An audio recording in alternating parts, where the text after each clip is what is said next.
she's excited tonight, I guess. Okay. Hey, guys. It is Kristen and Lizzie. Whoop, whoop. And Lance. Handsome hubby. And we are Designs by K&L. And we do furniture, painting, styling, and even a little home decor here and there. Yep. Do we do anything else, Lizzie Bud? Stuff with me. Arts and crafts? Arts and crafts, yeah. We do arts. Well, you know, when you go to some places and you see crafts that are $8.99, you can do them for like $1. True story. And you go to Michael's to see. We would rather do them ourselves. So we're going to show you. So we're going to show you. So tonight we are going to go, I'm actually kind of shocked that I haven't done this already, because I probably should have done this at video 1 or 2, and because it's a simple trick, and most everybody, this is their first question, is how do you distress something? So tonight we are doing 2 different ways to distress your furniture, or in our instance tonight, we've got these little boxes that Lance made for us, and they are going to be for our dining room table. And we thought we would show you 2 different ways to distress. So the same methods we use here is the same methods that we would use on furniture. But for our live tonight, we were going to do these. So we are going to get started. If you are just tuning in, say hello and let us know that you can hear us to make sure everything's okay. Make sure you can hear me, because people haven't been able to hear me. Hey, Mimi. She says make sure you can hear her. So, she is the boss tonight, and we're going to get started. Yeah, so this distressing furniture thing is still really hot right now. Surprisingly. Yes. It's people love it, and it does give an old school, old feel to the furniture to make it look worn and old. Mm-hmm. Even for new furniture, not even fantastic furniture, you can make it look really cool. Yeah, any type of way. Oh, hey. You know, before we get started, you know, I got a new tattoo today. You what? Yeah, you know, when we talked about that, I was retired from tattoos except for doing your tattoos. Yeah. Well, I did mine today. What did you do? Yeah, you want to see? Yeah. What did you do? Gotta go to the camera, they can see. He's so crazy. And that's why I love him. Can they see it? Yes. Yes. Mimi says she loves you, Lizzie Bug. No, she said she can hear me. Oh, I hear you, Lizzie. Okay. Awesome. Okay, so my way I'm doing it is going to be the wet distress. So would you like to go first? Because I'm going to have to do mine while the paint is still Oh, so I'm going to do me and you do you? Yeah, that'd be good. Okay, so simple. So this would represent an older piece of furniture, may have some stain and stuff on it. Now this technique, I mean, it doesn't really work so much if it's been painted with latex paint. Yes. Stay away from latex paint. Goodness gracious, please. So we have taken this box just like this, and we have painted over it with the Dixie Belle Cotton. It's just a white chalk paint, mineral paint. Really anything that is a chalk mineral base will work perfect. Yes, and I just painted all the sides on it. And it's the Dixie Belle paint. It's Dixie Belle paint. And you know, there's many different styles of brushes. Chip brush, cheap from Lowe's. Dixie Belle sells some great chip brushes. Also, nice brushes. And just an artist brush. So, this is just one coat. Mm-hmm. One coat. Yeah, that's really all you need for when you're distressing. Is just one coat. One coat. So, sandpaper. Let's talk about sandpaper. Oh my gosh. He's going to get off on a tangent about sandpaper. Let's talk about sandpaper. Okay, so I mean, you don't want too rough a sandpaper because sandpaper comes in different kinds of grits, right? Grits being Like the kind you eat. no, not I like southern grits. grits. I like grits too. Grits are good. Yeah. What about some shrimp and grits? Oh. Mimi needs to make us some shrimp and grits. Yes, That sounds please. nasty. Shrimp and grits? What? It sounds It's nasty. not my daughter. Pop loves grits. I guess I'm not. Okay, sorry. Grits. Grit. Okay, so grits. Whatever. The sandpaper comes in different grits. Grit. Yes. And a rough grit would be like a 60 grit, which means it's really rough. Okay, so we got 60, and then you have 80 grit, 100 grit, 220 grit, different roughnesses, right? Mm-hmm. And you don't need to have a really hard grit paper, but a light grit paper is probably not going to remove as much of the material. So what we want to do is we want to expose the stain that's underneath the paint to give it the old look. What have I done wrong? Nothing. I, on the other hand, just like a little sanding sponge. That's a 220. Is that going to work? Yes, it's It's gonna work. a sand. It's a sandpaper. So we're just going to kind of sand over the edges, not so much in the middle, just over the edges. Basically, wherever you want the distress look to it. Ooh, I like it already. Get it, baby. P.S. Don't forget I'm Christian girl. Oh yeah, look how much material that's removing. Okay, use your own sandpaper. Oh my gosh, then. it made Don't it use so mine. it made it so smooth. He's not allowed to use my sandpaper. Use your own. 80, Okay, so you need to use Okay, a so- harder sandpaper. This is an 80 grit, and it actually still feels kind of smooth. You can go back over it with that if it's too rough. People watch. What is this Heck one? yeah. Anybody have any questions? Just ask. All right, so I Lizzie's our changed. question girl. Yeah. Sorry. Sorry, we changed to 100 grit. But it seems to be doing pretty good. You're going to have to take it up there so that they can see it. Okay. Yeah, because we're losing people. Oh, yeah, we don't want to lose people. Yeah, Stick with us, 'cause I We went from 9 to 5 to 7. So I'm just gonna kind of rough around the edges a little bit. You ain't gotta do it too much. I'm not gonna do any in the center. Just around the outside. Hi, people. Just around. I'm actually gonna change back to 80. I think I like the 80 better. Just around the corners a little bit. This is the same technique we've used if we were doing furniture, I promise you. It's that easy. And you cannot mess it up. Now, the difference between doing it his way and what I'm fixing to show you is really just a mess free. When you're using the sandpaper and the paint's already dried, you're basically scratching that paint right back off, which is going to cause a dust.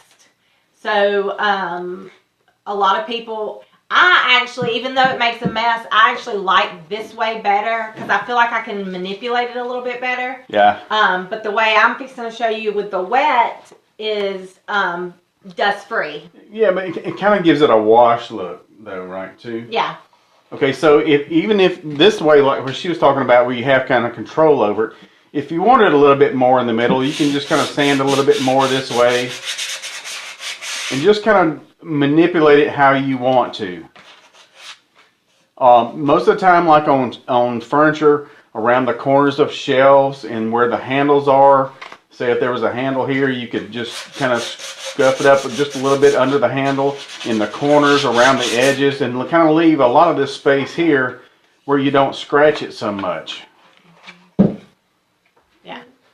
No, yes. Yeah. I can't help you. Okay, I don't like that brush. Let's use this one. Can I help you? Yeah, you want to put some on the top. Okay, so doing the wet distress, basically you're just going to coat your piece. And I'm just using any, like I said, any chalk paint is going to be good. So you're painting over the entire piece.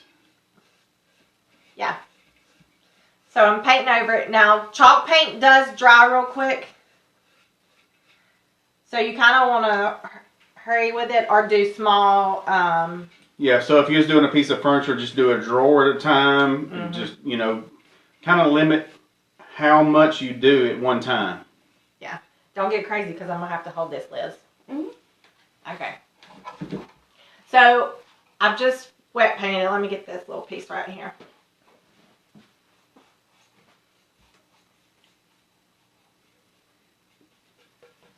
Okay, so then after you've got it fully painted, but before it dries, you just get to pick where exactly you want your distress to be. You can take a rag. I usually do a dry rag, but every once in a while I do wet. But right now I'm going to do dry. And, great tip. Another great thing that works is baby wipes. A lot of people like using baby wipes because they're moist and you can just wrap it around your finger, rub over the places you want distress. So, I'm just wiping.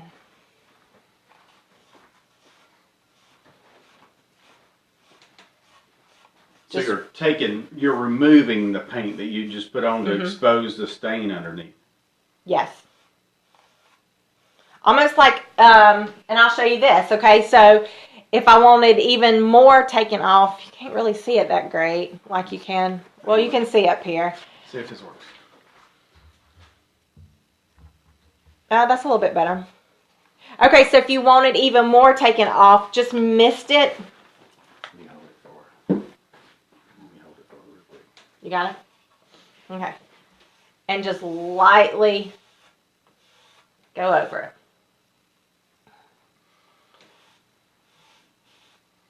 So she wipes a little bit and then gets another dry spot on her rag. Wipes a little bit more paint away. I'm telling you, we see lots and lots of furniture done this way. It's amazing. In fact, we see lots of furniture makers, brand new furniture done this exact same way. Yeah, I like distressed. And it doesn't have to be white, but. No, in fact, I seen a piece over the weekend. It was done in black and it had the brown underneath. It looked pretty cool. So, as you can see, it's a little bit more work to do it the wet way.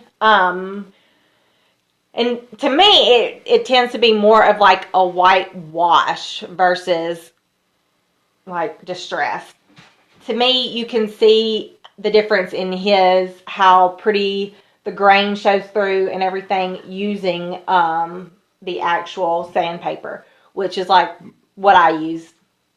However, a lot of people can't stand the mess and the dust, and to each their own, so they do it this way.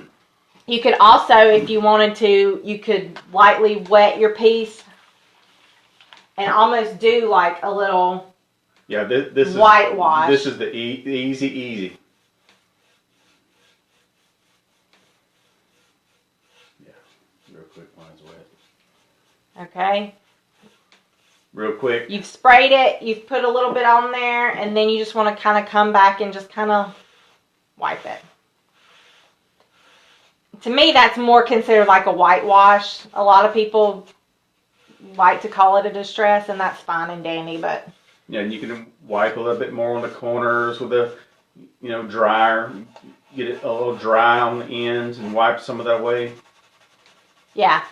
That... And the good thing about the chalk paint, and especially the Dixie Belle, is I can continue to wet it. Like if it starts drying in one spot, then I can just spray that spot again, and then it activates it. So then I can just go back and distress that one spot. Yeah, if she sprayed it again and wiped it off, it would wipe even more. Yeah. Back about 30 years ago, we actually would do cabinets like this, and it was called pickle. Yeah. Yep, sure was. Oh, see how that took some of that top off right there? It looks really good. Yeah. You can see. Yep. So hard to see. But yeah, so. It's so easy. Simple, easy stuff. Different techniques you can use. Yeah, it's awesome. You get great results for minimal labor. Yeah, yeah. Like I said, this to me though, the sandpaper is the best route to do. It's easy. It takes off really Yeah. easy. You see, I've done it really easy. Yeah. I think that was 100 grit sandpaper, 80 grit sandpaper. And if you're doing it outside, you're not really making that much of a mess. It's not that big of a deal. Nah.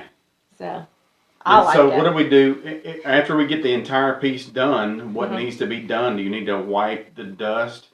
Yeah, so once you distress it, especially if you're doing the dry distress where it's already dry, go ahead and just kind of wipe it down with a white cloth or something. And as far as it should be fully dry by this time. So wipe it down. If you like to keep it like this and you continue using it and it gets its own wear and tear, a lot of people won't coat it with anything, so you don't have to worry about waxing it or whatever. If you want to keep the distress in the spots that you've done, then go ahead and clear coat it. And usually I clear coat it, but just depending on what I'm going for. Well, most all chalk paints are porous. Doesn't matter which brand you use. So if you got spaghetti sauce on your thumb and you go to pick it up, the spaghetti sauce, it's not coming out. Yeah. So if you seal it, no matter what happens or what gets on it, stains, even just the oils from your fingers and your skin oils can get on it. Get it to where you want it, seal it. Mm-hmm. Yeah, so I definitely would recommend sealing it with either polyacrylic or like a clear coat. But like I said, you don't have to, but then again, you run the risk of getting oils and spaghetti sauce. That was what you could think of? Spaghetti sauce. Well, I got spaghetti sauce on one of the molds we were using. How did you get spaghetti sauce? I don't know. It was on my finger. Oh my goodness. It was probably came out of Lizzie. Lizzie's the messy eater. Ain't that right? So, fairly easy. And like I said, probably should have showed y'all this technique a while back. We'll be doing it. In fact, I have a buffet out in the other part of the garage now that will be white farmhouse. So I'll probably be distressing it. And I may do a video on that so y'all can see it on actual furniture. It may not be a live, but it may be a video.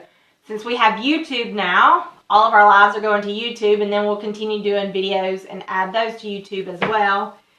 Are you making a mess? Oh my goodness. There's already paint on the brush. You can't put it back in there. So. Oh my goodness. So everybody give a shout out to Lizzie. She's our helper. And Lance, you want to show them your tattoo one more time before we go off? My tattoo. Yes. Yes. Please do. Please do.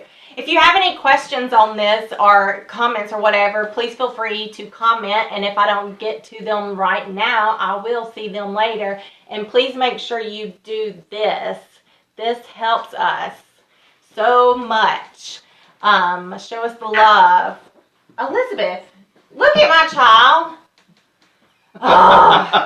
I'm bored. Lizzie, like, yeah, she does. I already painted my pants. What? No. No. No. No. She did at Daddy's house every weekend. Yay. Okay. Me too. What are you going to do with that? Wash it off. Okay, guys. Well, stay tuned for the next. What day are we even on? 14. We're on 14, so we're halfway there through our 31 days of Halloween. And stick with us, and we hope to see y'all tomorrow. Bye, guys.